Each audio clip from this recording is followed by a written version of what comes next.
Morning everybody, Nash and Joe again with the Tampa Drain Dudes. Today we are here in Wesley Chapel. We've got a downspout redirection install.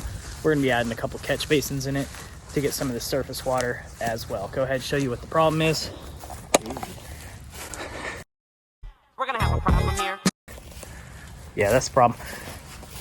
We had runoff coming from both of these houses down to this valley here in the middle. Neither of them had gutters. Gutters are on now, but it's still just dumping water out.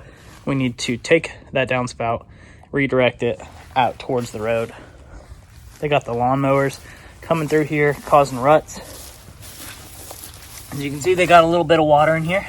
Just a little bit. wee bit. Just a smidge. So all we're going to be doing, starting right behind that back downspout, we'll drop in a catch basin and we're going to run one straight line to the front property. We've got pretty good grade, but it pulls up against this fence here, so we'll be adding some catch basins along the way and tying in these 3 downspouts as well. Hope everybody had a happy Thanksgiving. Now it's back to work. Get to it. Okay, we got the first part of this trench dug. Got in our first catch basin. We're using this as a starting point just because we get a lot of runoff from this yard right here pooling against the fence. So we're going to start a little bit past that first downspout. Got that in. All we do is connect it to our pipe, tap it with a screw. We don't have any kind of foliage, any plants, so we're not worried about roots today. Super nice, rather easy of an install. As we're coming down here, we are going to Y in this downspout right here using a Y adapter. You could use a T. We like to use Ys because it helps with the water flow. When it comes down from that downspout, it's already going to be moving in the direction of our main line. If you use a T, it's going to hit right here, cause a big disturbance. And no peace in the hood. We don't want that. It'll cause a vortex, and that's just going to mess with the flow. Joe popped off that turn right there at the bottom of the downspout. So what we're going to do is use our downspout adapter. We're going to pop it on and run the pipe directly from here straight down into our drain line. Believe it or not, I do pop off in other ways too. Oh. I don't know what that means. Okay, we've got the downspout tied in. Coming down to the Y. Keeping good slope. We like to put a catch basin in between the downspouts. Reason being is it's a clean out point. Over time, the roof granules from these asphalt shingles will come down the downspout. They get caught in the catch basin, and it's easy to pop these lids off. So not only are these catch basins here to serve the purpose of catching surface water, but they also have a bit of a drop point below the pipeline, which is good for catching any debris, like roof granules. Joe's going to continue forward, and I'll start backfilling.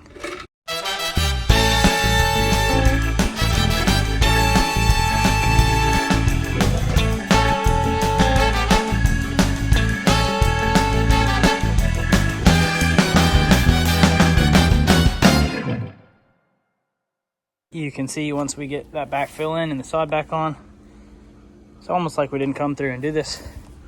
After a rain or two, it'll be completely invisible.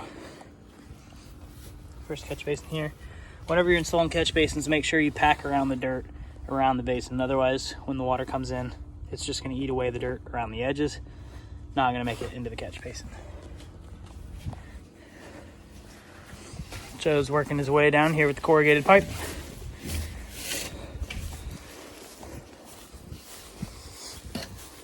Some people like to hate on this corrugated pipe. A big reason is they say roots a lot of times can mess this pipe up. We think it's the actual complete opposite.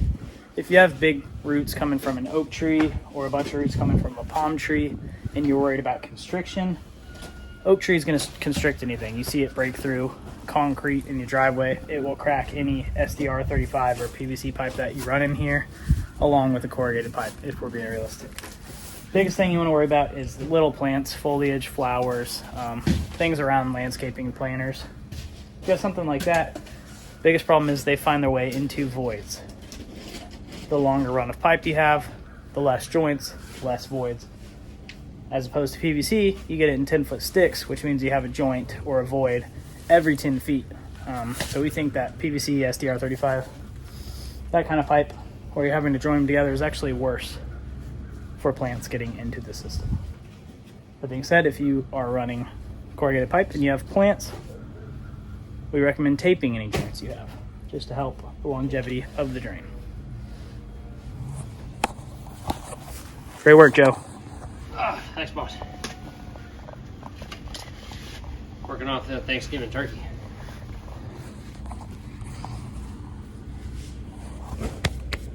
Gobble, gobble.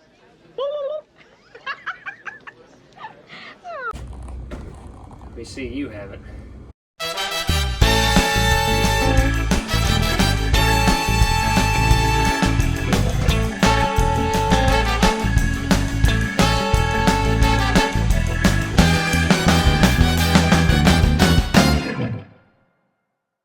You can see as we're digging this trench, it's just filling with water. All this water is sitting up here on the grass. Joe, why is it sitting here for so long? Well, let me tell you. Aliens. Hear me out. For real though, guys, the clay in the ground doesn't allow the water to seep through like a normal soil does. And so because of that, it just sits a couple inches below the surface. Once we disrupt that surface and give that water a place to go, it's gonna go there, which is what you're seeing right now. Water fills voids. Path of least resistance, people. See back here, got brown dirt soil, no water. Once we get up here to where it's solid clay coming out in shelves like that with the shovels, the water can't percolate through, and that's why it sits. So up here is probably going to be a real fun dig, considering how much water is sitting. Cool.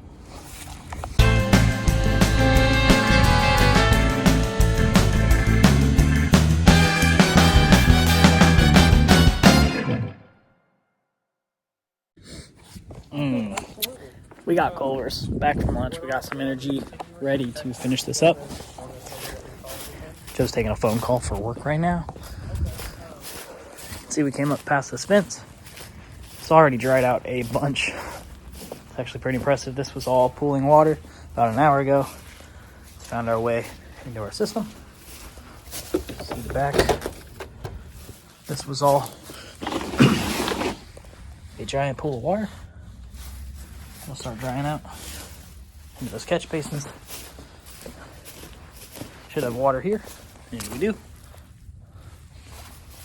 Just got to run it 20 more feet or so. Then the fun part, going under the sidewalk. It's cold today. We don't want to get wet, but we got a hydrojet under that sidewalk, so let's get it.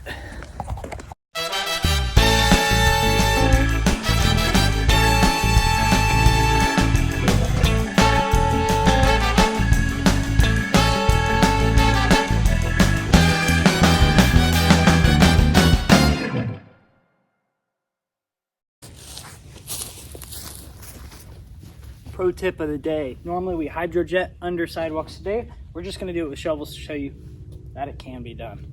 Looks like a soil is gonna be decent enough. Take your spade shovel. I already did it once. Slide it right under the bottom of that sidewalk. So whenever I was downloading all these videos, I realized my fat fingers went from time lapse right there straight into slow motion on my phone. So what's now a 60-second clip was actually just under 13 minutes. So I'm going to go ahead and just sum it up. I put this back in fast forward, so that's why it's a little bit grainy. What you want to do whenever you come under a sidewalk is use the shovel, slide it just under the bottom of the slab, poke it in, and press forward using it as a leverage point. You can see I'm doing that right there. It'll help break the dirt off the top of that hole you're trying to dig. Then you can go to a smaller shovel and dig it out.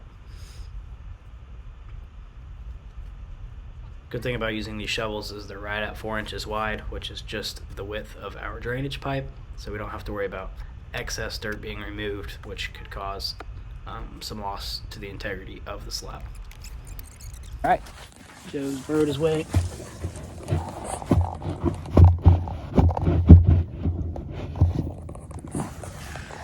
through. Got to run the line to the road, and we're good.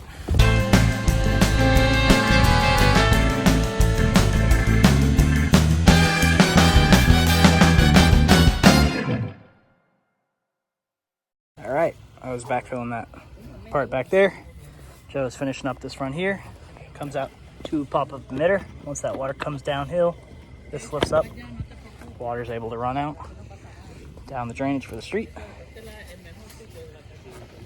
That's a wrap. All we got to do, pack up, clean up, and we'll be good to go.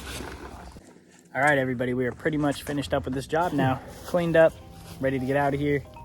Getting a phone call. I'm doing a closeout. Joe, you want to go ahead, go over what we did and why today?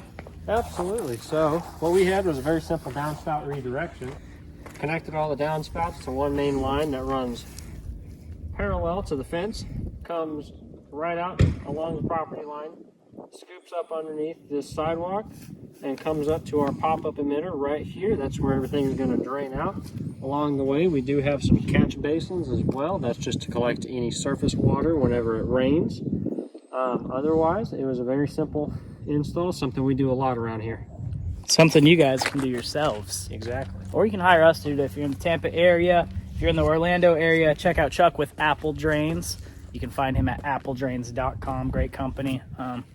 Send our Orlando area work that way. He sends his Tampa work this way towards us. So thank you, Chuck, for that if you're watching this. Other than that, check us out, tampadraindudes.com. You can find a bunch of information about what we do and how we do it. Check us out on the YouTube channel. Like, subscribe. We got a Facebook as well. Mainly like, subscribe on here, though. Yes, like and subscribe. Hit the bell. Get notified anytime we drop any new exciting content. Trying to get those subs up. That way we don't have to be out here as often. Though we love it. Especially on days when it's cooler like this. It was kind of cold earlier, but it's nice now. All right. Catch you guys in the next one.